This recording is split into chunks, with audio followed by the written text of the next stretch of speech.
Assalamualaikum warahmatullahi wabarakatuh. Perkenalkan, nama saya Vina Livia. Saya mahasiswi PG PAUD Universitas Muhammadiyah Profesor Dr. Hamka. Pada video kali ini, saya akan memaparkan tentang analisa perencanaan kewirausahaan.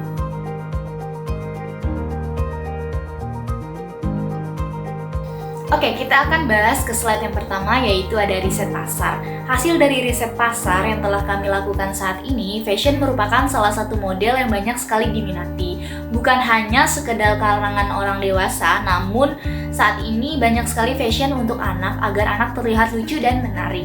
Nah, riset pasar juga menunjukkan bahwa aksesoris merupakan salah satu fashion yang banyak sekali diminati. Saat ini banyak sekali anak-anak yang menggunakan aksesoris untuk mempercantik dirinya. Kemudian orang tua juga saat ini banyak sekali yang menghias anak perempuannya atau bayi perempuannya dengan aksesoris. Nah, biasanya aksesoris tersebut diminati oleh atau untuk anak-anak perempuan. Maka dari itu kami memproduksi aksesoris untuk dijual untuk mendapatkan keuntungan serta mengembangkan potensi yang kami miliki dalam berkreasi membuat aksesoris.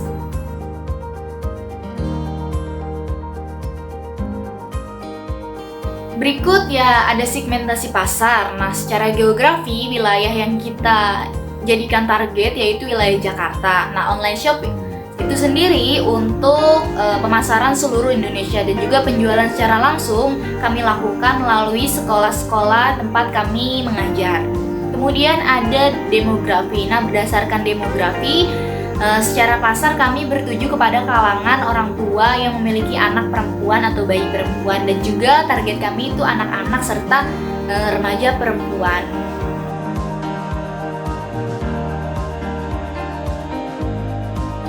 Di slide berikutnya yaitu ada deskripsi usaha. Nah, nama perusahaan yang saya buat itu adalah VA Aksesoris. Alamatnya di Jalan Muara Dalam, RT 4 RW 03 nomor 14 Jakarta Selatan. Adapun jenis usahanya yaitu aksesoris, kemudian uraian usahanya kami melayani pembelian aksesoris, kemudian ada alasan pendirian usaha yaitu pertama kami ingin meningkatkan pendapatan keluarga, kemudian menciptakan suatu inovasi baru, dan juga menerapkan kemampuan dalam berwirausaha. Adapun bentuk usahanya yaitu perusahaan perseorangan ataupun kelompok, atau juga disebut industri kecil yang ada di rumahan. Kemudian alamat lokasinya berada di Jalan Muara Dalam ST 04 RW 03 Jakarta Selatan.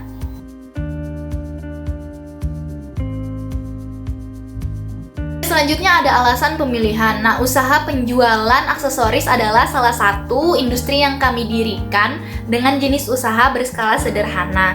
Kemudian pembuatan aksesoris tersebut yaitu sebagai pengembangan kemampuan diri yang kami miliki sebagai suatu hal yang dapat bermanfaat dan juga menguntungkan tentunya. Nah, adanya keinginan untuk mengembangkan industri kecil melalui wirausaha, kita ingin meningkatkan ekonomi suatu daerah dan terciptanya lapangan pekerjaan untuk individu yang memiliki kemampuan dalam membuat aksesoris. Nah, alasan kami memproduksi aksesoris yaitu karena pada saat ini, pada zaman ini banyak sekali anak perempuan, bayi perempuan hingga remaja perempuan yang menggunakan aksesoris untuk mempercantik dirinya.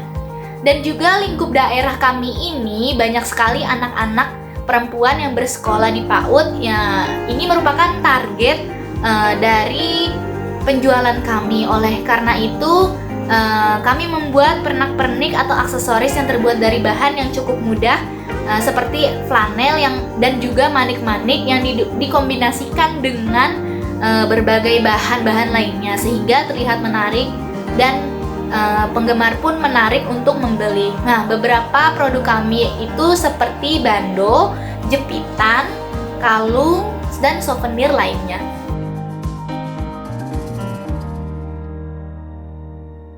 Adapun visi dan misi kami yaitu pertama, visi kami memproduksi aksesoris yang unik, menarik, dan juga cantik. Kemudian misi kami yang pertama memasarkan aksesoris di dalam daerah maupun di luar daerah. Nah, di luar daerah ini dengan cara menggunakan situs sosial media. Nah, yang kedua, memberikan harga produk yang terjangkau di kalangan masyarakat. Dan yang ketiga, menjaga kualitas barang dan terus berinovasi dalam menciptakan karya atau produk. Yang keempat, meningkatkan kualitas barang yaitu dengan proses produksi yang baik serta menggunakan bahan dasar yang berkualitas.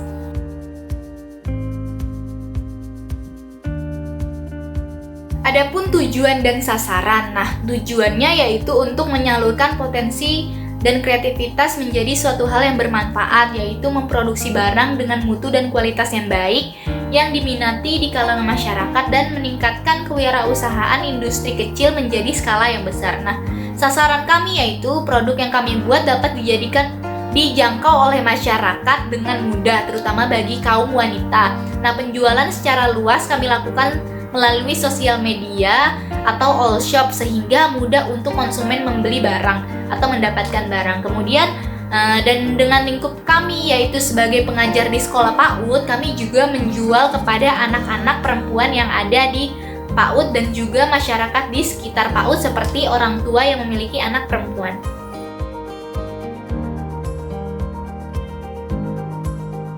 Lanjut ke deskripsi tentang usaha. Yang pertama ada jenis usaha. Nah, jenis usaha yaitu memproduksi dan menjual aksesoris wanita dengan kualitas yang baik dan berbagai macam bentuk, unik, menarik, dan cantik untuk perhiasan mempercantik diri wanita. Yang kedua, ada prospek usaha. Nah, usaha yang kami dirikan ini merupakan sebuah usaha kecil atau usaha sederhana. Namun, hal tersebut bukanlah suatu hambatan untuk para konsumen mengetahui produk kami. Nah, karena sudah banyak jenis usaha yang sama, maka tingkat persaingan sangatlah tinggi. Nah, untuk mengatasi hal tersebut, yaitu dengan selalu mempromosikan produk dan terus berinovasi dalam menciptakan suatu produk yang bermutu dan berkualitas. Selanjutnya yang ketiga ada survei pasar.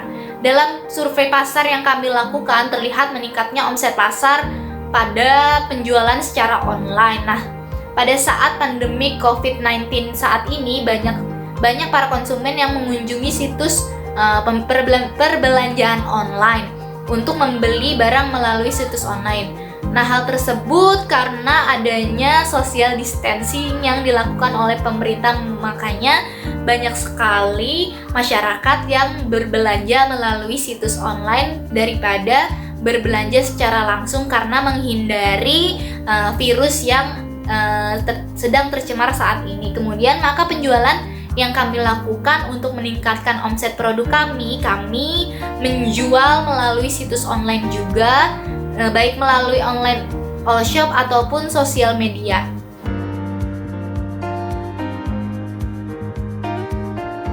Selanjutnya ada rencana produksi. Nah, bahan apa aja sih yang kami buat untuk membuat aksesoris? Yang pertama ada lem tembak, kemudian ada isi dari lem tembak atau lilin dari lem tembak, kemudian ada benang wol atau benang biasa, kemudian ada jarum jahit, ada flanel, ada manik-manik, ada penjepit rambut yang polos, kemudian ada benang karet, kemudian ada kain perca, ada mesin jahit, dan juga ada gunting.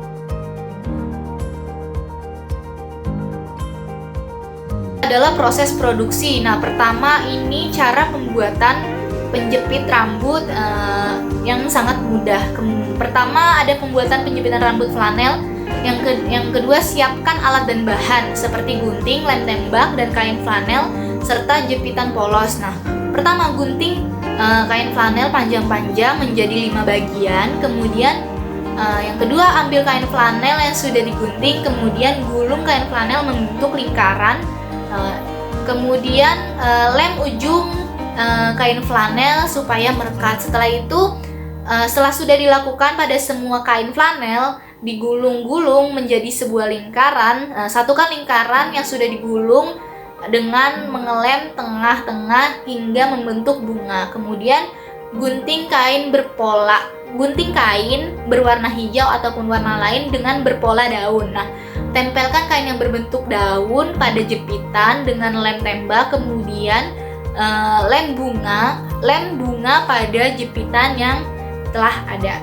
Nah, selanjutnya ada produk yang dihasilkan. Nah, produk yang kami hasilkan adalah aksesoris anak seperti jepitan, bando, kalung, dan lain-lainnya, yaitu barang yang digunakan pada kalangan anak perempuan, dari anak usia dini maupun bayi, perempuan dengan menggunakan bahan dasar yang berkualitas serta safety untuk anak.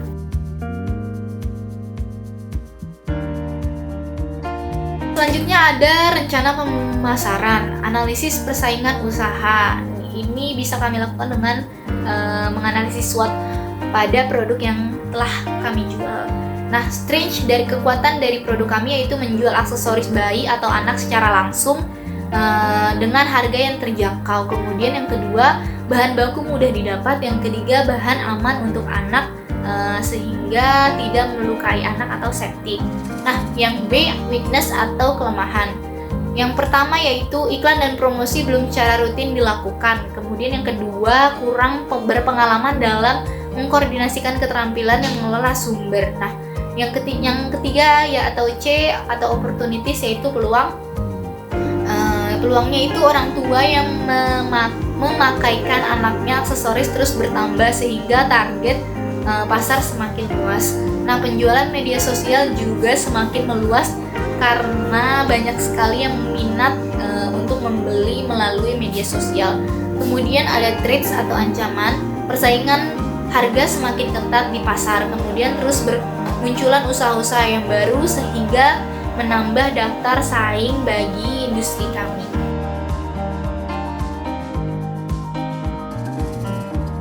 Adapun lokasi pemasaran yaitu lokasi tidak terlalu jauh dari perumahan penduduk, kemudian lokasi mudah terjangkau dari pusat-pusat pemasaran. Yang ketiga, lokasi terpilih bersifat menetap, artinya tidak berubah atau tidak pindah-pindah sehingga tidak mudah terganggu oleh keperluan-keperluan lain selain untuk usaha genting. Kemudian ada strategi pemasaran. Untuk menjual barang, kami menggunakan media sosial dan menjual secara langsung kepada konsumen, sehingga secara tidak langsung masyarakat mengetahui produk yang kami buat dengan memperkenalkan produk dari konsumen satu ke konsumen lainnya.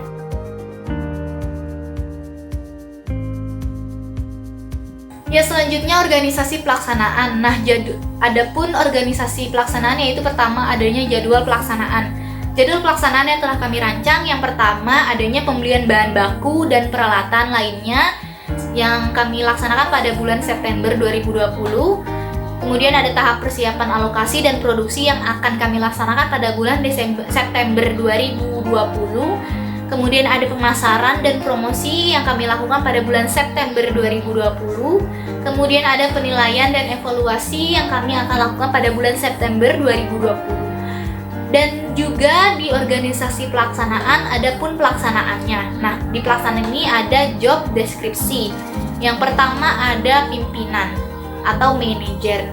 Nah, manajer ini adalah pemilik sekaligus pimpinan yang bertanggung jawab terhadap jalannya usaha, kemudian sebagai koordinasi, pengawas, dan mengarahkan seluruh kegiatan, kemudian mengambil keputusan dan juga sebagai quality control. Yang kedua ada bagian produksi. Nah, bagian kepala produksi ini yaitu mengkondisikan pekerjaan bawahannya untuk bekerja sesuai job desk-nya. Nah, yang kedua bertanggung jawab terhadap persiapan dan proses produksi. Nah, yang ketiga ada bertanggung jawab terhadap pesanan yang dipesan oleh konsumen.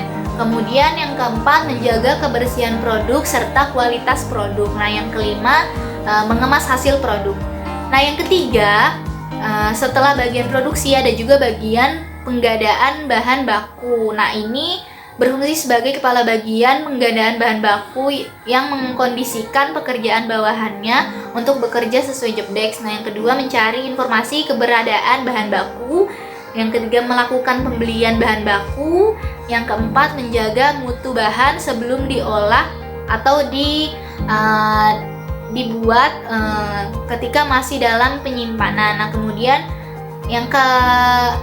setelah bagian penggadaan ada pun bagian keuangan. Nah, bagian keuangan ini bertugas yaitu sebagai kepala bagian keuangan yang mengkondisikan pekerjaan di bawahnya untuk bekerja sebagai job desk-nya atau tidak. Kemudian laksanakan kegiatan keuangan dan administrasi. Terus mencatat atau pembukuan keuangan perusahaan. Kemudian menggandakan dana untuk proses pembelian bahan dan proses. Kemudian membuat laporan keuangan harian, mingguan, serta bulanan. dan juga tahunan. Kemudian bertanggung jawab terhadap sistem keuangan. Yang kelima, ada bagian pemasaran. Nah, setelah bagian pemasaran ini dilakukan oleh semua anggota karena kami menjual produk secara langsung dari produsen ke konsumen. Tidak ada perantara antara produsen dan konsumen. Nah, kepala bagian pemasaran yaitu mengkondisikan pekerjaannya masing-masing, kemudian mempromosikan produk, kemudian mendistribusikan ke tempat pemasaran, misalnya toko-toko yang ada di sekitar, kemudian melayani dengan ramah, menanggapi konsumen dengan ramah, dan juga dengan kebahagiaan atau senyum. Nah, slide yang terakhir ini adalah tentang rencana biaya usaha. Nah, rencana biaya usaha ini telah kami rencanakan seperti pada gambar yang ada di slide berikut ini.